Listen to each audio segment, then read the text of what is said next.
नमस्कार दोस्तों।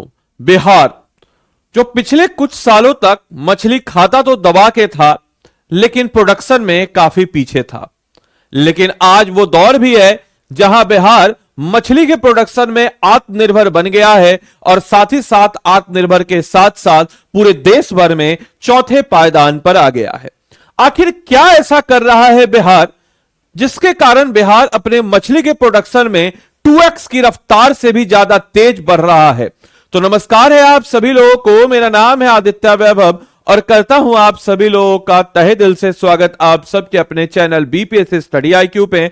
और आज के इस वीडियो में हम लोग इन्हीं सारे पहलुओं के ऊपर चर्चा करने वाले हैं कि आखिर बिहार में फिश प्रोडक्शन में कि रचा जो इतिहास है, यानी कि 10 सालों में 2x जो है, और कैसे चौथे नंबर पर बिहार पहुंच गया है in terms of production of fish. दोस्तों, अगर हम बात करते हैं हमारे बिहार की, तो हमारा बिहार कुछ साइंटिफिक तरीके से साइंटिफिक अप्रोच के साथ आगे बढ़ रहा है। क्योंकि अगर हम बात करें हमारे बिहार की, तो कभी मछली उत्पादन में देश में 9वें पायदान पर था आज से 3-4 साल पहले तक, और आज जो है चौथे नंबर पर बिहार आ गया है।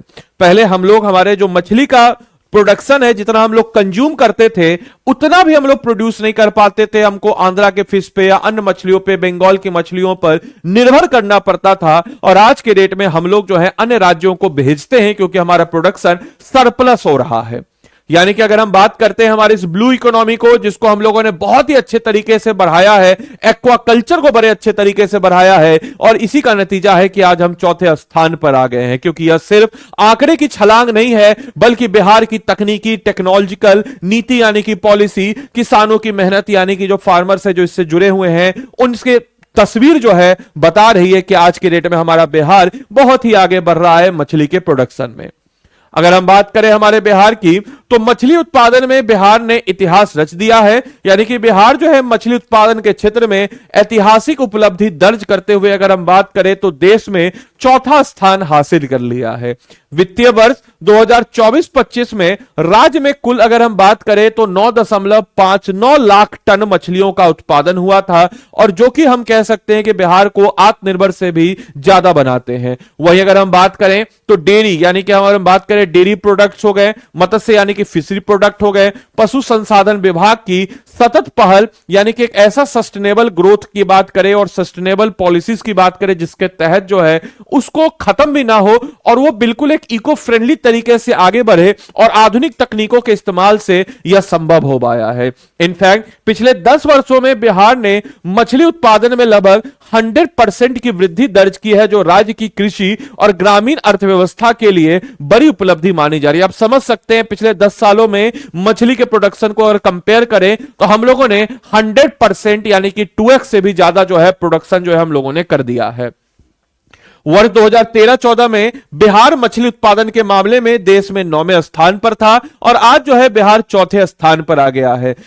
इसमें अगर हम बात करते हैं तो किसानों की मेहनत, सरकारी योजना और भी बहुत सारे पॉलिसीज हैं जिसको भी हम लोग देखने वाले हैं। इसमें अगर हम बात किया जाए तो ट्रेनिंग कार्यक्रम है, तकनीकी सहयोग जो टेक्निकल हेल्प मिलता है, मत्स्य पालन को एक नया आयाम मिला, और इसी का नतीजा रहा 2023-24 में बिहार चौथे स्थान पर पहुंचा, और 2024-25 में 9.59 लाख उत्पादन के साथ इसकी स्थिति और भी मजबूत हो गई है। यह बदलाव दिखाता है कि राज्य में परंपरागत जो ट्रेडिशनल तरीके से हम लोग मछली का प्रोडक्शन करते हैं उससे हम आगे बढ़ करके अब वैज्ञानिक तरीके से, यानी कि हम लोग अगर देखा जाए तो एक साइंटिफिक अप्रोच के साथ हम लोग मछली के प्रोडक्शन को आगे बढ़ा रहे हैं। वहीं अगर हम बात करते हैं तो बिहार में कुछ डेटा की बात करें तो 7,575.12 हेक्टेयर क्षेत्र में जो साइंटिफिक अप्रोच के साथ तालाबों का निर्माण किया जा रहा है। और ये तालाब हमारे ट्रेडिशनल तालाब नहीं होते हैं कि पानी आया तो बह गया मछली, कोई आया तो चोरी कर लिया मछली। हम लोग के यहां तो क्या ही बताया जाए, बहुत हमको बुरा लगता है कि एक बहुत ही अच्छी कहानी है, सुन लीजिए कि जुगनू का एक सांप पीछा कर रहा था, और जुगनू का जब सांप पीछा कर रहा था, पीछा करते जा रहा था, जुगनू ने उससे पूछा सांप से, क्या मैं तुम्हारे आहार का हिस्सा हूं? सांप बोला नहीं। तो क्या मैं तुम्हें कुछ तंग कर रहा हूं? सांप बोला नहीं। तो फिर तुम मेरा पीछा क्यों कर रहे हो? तो सांप बोला उसको कि मैं तुम्हें चमकते हुए नहीं देख सकता।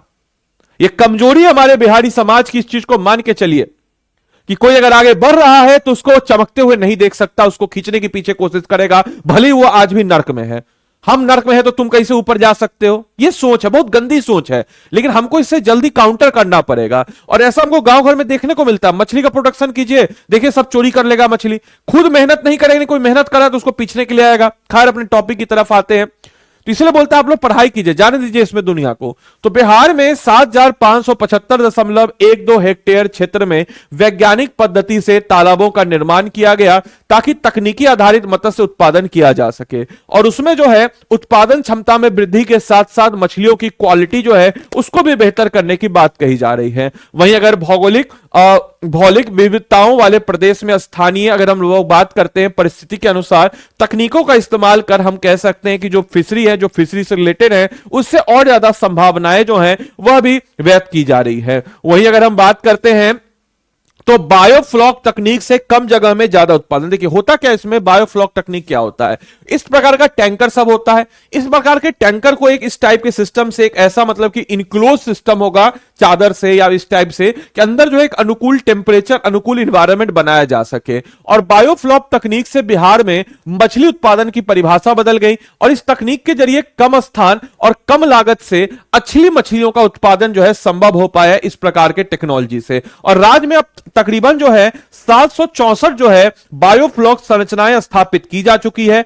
शहरी और अर्ध सक्रिय यानी कि हम कह सकते हैं अर्बन एंड सेमी अर्बन इलाके में भी लोग जो है इस तकनीक के जरिए जो मछली पालन करते हुए स्वरोजगार यानी कि सेल्फ एम्प्लॉयमेंट के रूप में अपना जो है अपना इसको रहे हैं।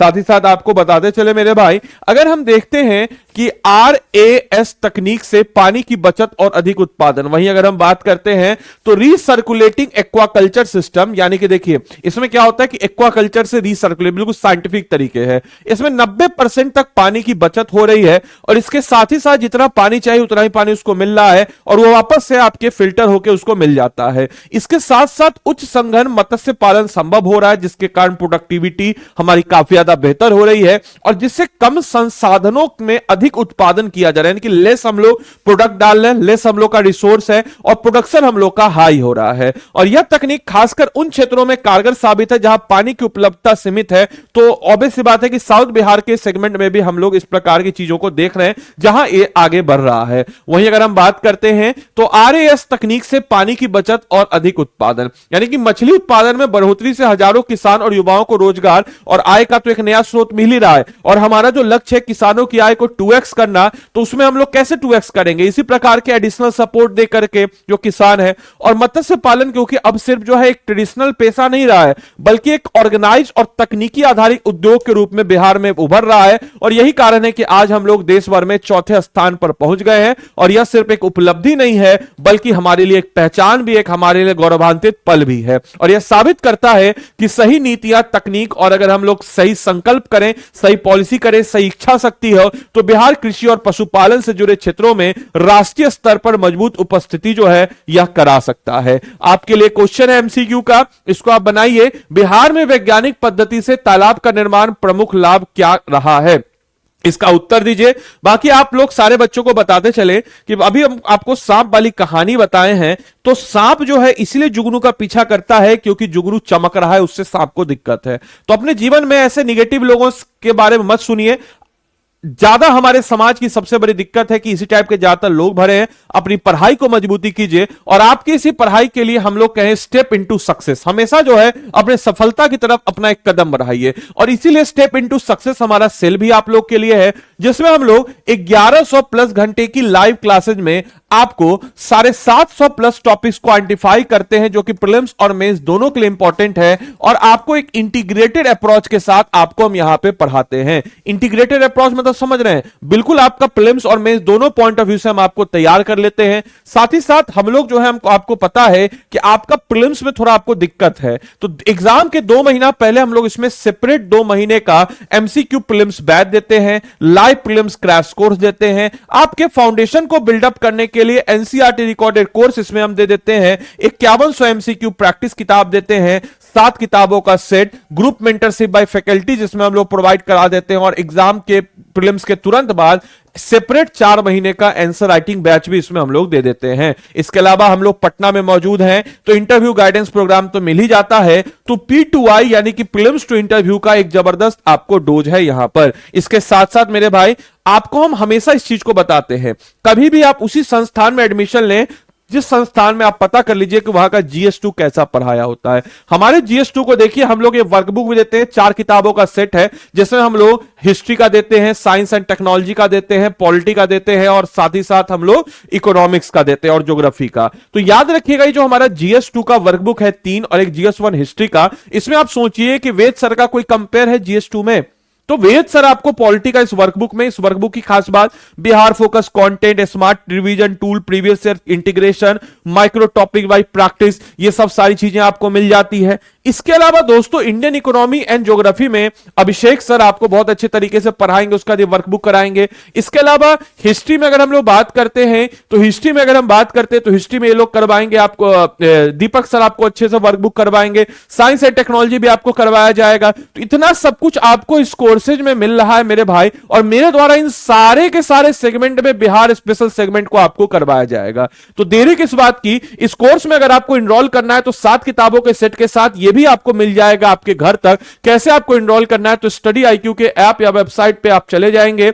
ऐप या वेबसाइट पे जाने के बाद स्टेट PCS पे आप जाएंगे, बिहार पे आप चले जाएंगे। बिहार आप देख सकते हैं 17.0 है, इसमें आप चले जाएंगे। बाय नाउ पे जाइएगा, देखिए अभी हम लोग का सेल चल रहा है, तो जो 18,000 का कोर्स था अभी आपको कितने में मिल जाएगा, तो अभी आपको मिल जाएगा, देखिए आदि लाइव कोड लगाए, आदि लाइव कोड लगाते देखिए जादू हो गया 13,999। हिंदी इंग्लिश जिसमें भी आपको किताब चाहिए, जिसमें भी वर्कबुक चाहिए, लिख दीजिएगा। और याद रखिएगा कोड क्या लगाना है आप लोग को मेरे भाई, तो आदि लाइव ही लगाना है। इससे आपको मेरा एडिशनल मेंटरशिप और मेरे द्वारा आपको हम कह सकते हैं कि एडिशनल मेंटरशिप के साथ साथ ये सारे फीचर्स भी मिलेंगे। तो याद रखिएगा 9289996924 ये नंबर है। इस नंबर पे आप कॉल करके इस चीज को मेंशन कर ही दीजिएगा कि आपको आदित्य सर का ही मेंटरशिप चाहिए, इस चीज को मेंशन कर दीजिएगा। साथ ही साथ बोल दीजिएगा कि आपको आदित्य सर का मेंटरशिप चाहिए, और अगर वहां से कॉल आए तो भी इस चीज को मेंशन कीजिएगा, तभी आपको मेरा मेंटरशिप मिलेगा। नहीं तो बाद में मत बोलेगा सर आपका तो मेंटरशिप नहीं मिला।